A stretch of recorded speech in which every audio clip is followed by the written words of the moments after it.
They're sitting in 15th place. Kildare, who are second to A, are just behind them on 16th. So Westmeath are going to have their relegation confirmed when Waterford beat them at the weekend. 12 and 13, Antrim Elite. They face off this week, Corrigan Park in Belfast on Sunday. Carlow now, after that draw, really need to win at Parnell Park against Dublin.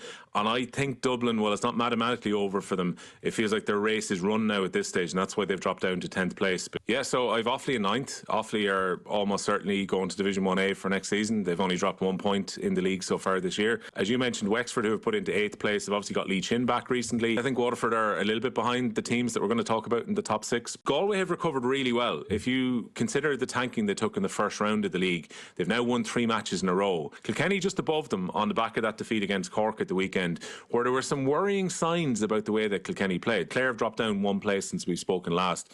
Okay, some of that is down to the results that they had up to the Limerick game, but also losing O'Donnell is huge. Cork looks so dangerous when they got the running game going at the weekend. And that, look, if they're going to beat teams later in the year, that was their strength when it came to the run they had through the All-Ireland series. I think there were some very promising signs with the way that they played at the weekend, gone past particularly. And I love the fact that we're going into a year where it doesn't feel like it's going to be a Limerick procession. Because even up until this point last year, we thought Limerick 5 in a row, it's just going to happen. They're not worried about 5 in a row. Limerick look like they're so far in front, and then eventually they get beaten in an All-Ireland semi-final. This time around, I think you genuinely have 3 or 4 viable contenders.